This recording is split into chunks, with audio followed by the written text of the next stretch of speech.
Hi hello guys welcome back to Aadya colourful. ನಾನು Suma. Friends, ಇವತ್ತಿನ ವಿಡಿಯೋದಲ್ಲಿ ಒಂದು ಸ್ವೀಟ್ ರೆಸಿಪಿನ ನಾನು ಶೇರ್ ಮಾಡ್ತಾ ಇದ್ದೀನಿ.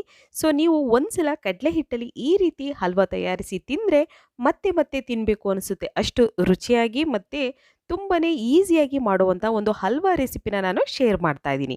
ಇಲ್ಲಿ ಒಂದು ಪ್ಯಾನಿಗೆ 1 ಕಪ್ ಆಗುವಷ್ಟು ನೀರನ್ನು ಆ್ಯಡ್ ಮಾಡ್ತಾ ಇದ್ದೀನಿ. ಹಾಗೆ ಒಂದು ಸ್ವಲ್ಪ ನಾನು ಸಾಫ್ರೋನ್ ಕೂಡ ಹಾಕ್ಕೋತಾ ಇದ್ದೀನಿ.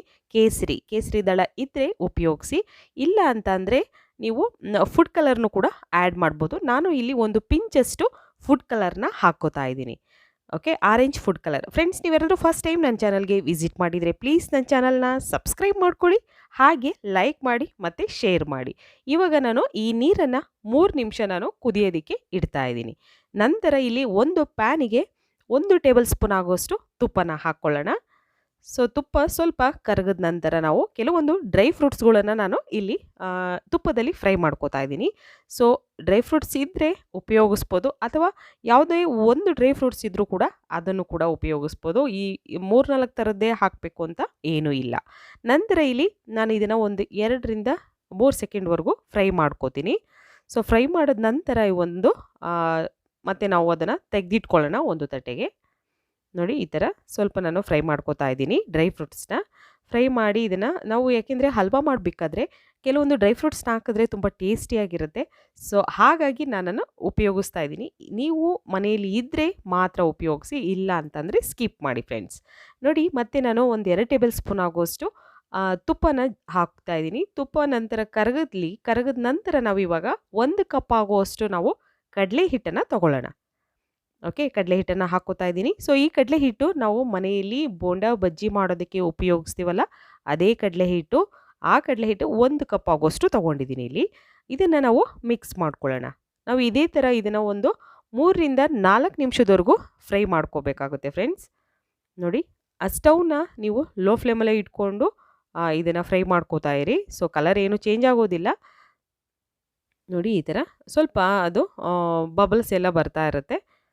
ನೋಡಿ, ಈ ಥರ ಆವಾಗ ಚೆನ್ನಾಗಿ ಅದು ಫ್ರೈ ಆಗ್ತಿದೆ ಅಂತ ನಮಗೆ ಕರೆಕ್ಟಾಗಿ ಗೊತ್ತಾಗುತ್ತೆ.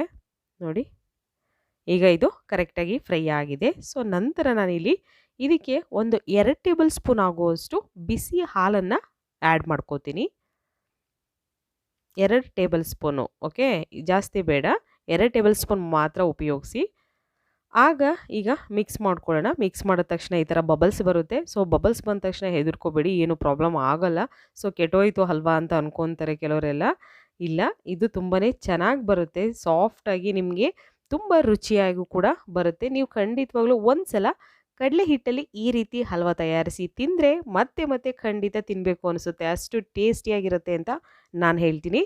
ಇಲ್ಲಿ ಅರ್ಧ ಕಪ್ ಆಗುವಷ್ಟು ನಾನು ಸಕ್ಕರೆನ ಉಪಯೋಗಿಸ್ತಾ ಇದ್ದೀನಿ. ನಂತರ ಒಂದು ಅರ್ಧ ಸ್ಪೂನ್ ಆಗುವಷ್ಟು ನಾನು ಏಲಕ್ಕಿ ಪೌಡರ್ನು ಕೂಡ ಹಾಕೋತಾ ಇದ್ದೀನಿ.